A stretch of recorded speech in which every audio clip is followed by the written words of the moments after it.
Now, it's supposed to symbolize Africa's renaissance, but a statue being inaugurated right now in Senegal is also being called a monument of shame and becoming a rallying point for protest.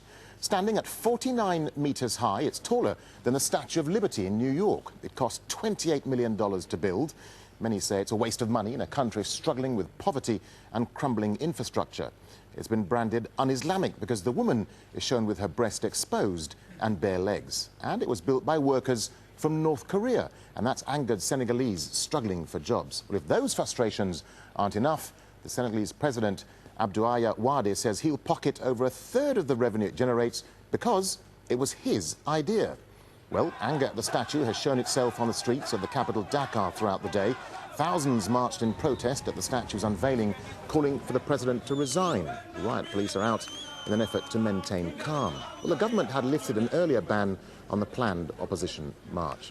Well, let's discuss this further now with Ayo Johnson. He's an African affairs analyst based in London. Ayo Johnson, many Senegalese say this statue is a waste of money. The country is struggling with poverty and crumbling infrastructure. How controversial is this statue, really?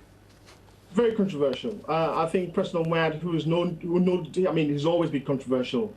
He's always been very, very clear that he wants to build this statue. Clearly, it sends the wrong signals because clearly Senegal is a very, very poor country, and the statue itself shows a woman and a man and a baby very, very, very loosely clothed. And I think large numbers of people in that country are not very happy to see that. And I think he's gone one step further, trying to say that it's symbolic of the fact that Senegal is now 50 years on since their independence, and this is to symbolize that achievement. But nonetheless, I think a lot of people are quite concerned, which is why we've got large numbers of people rioting currently, that they're not very pleased the fact that he could waste so much money, and the fact that the statue itself does not really show what Senegal is all about. I mean, that's an important point that you make about the controversy in the symbolism of it. I mean, it's meant to represent Africa's rise from ignorance, from intolerance and racism. I mean, perhaps it is meant to spark debate and controversy.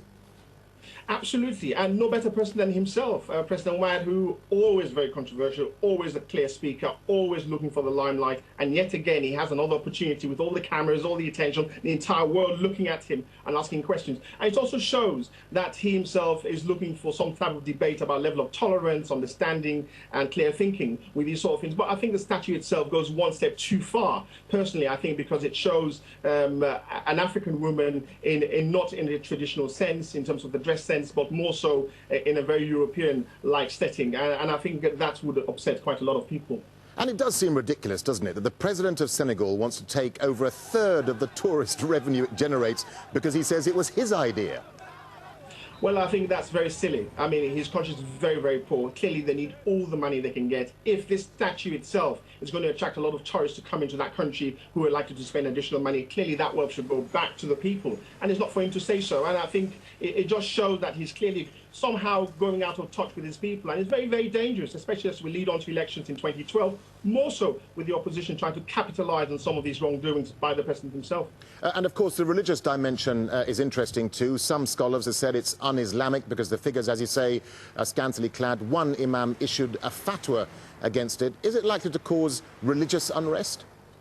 It can, simply because of the style. You have a man himself who's loosely clothed, very, very little clothing to start with. He's pulling his wife or his girlfriend or spouse of some description. She alone is very loosely dressed, and that's in the Islamic faith is unheard of, unacceptable, and acceptable in many, many faiths, not just Islam. And again, you have a baby who's now lurched on, who's also not wearing that much more clothing. And I think it just senses it's not in keeping with a lot of people's tastes, I would have thought. All right, Ayo Johnson, we have to leave it there. Thank you very much for your time.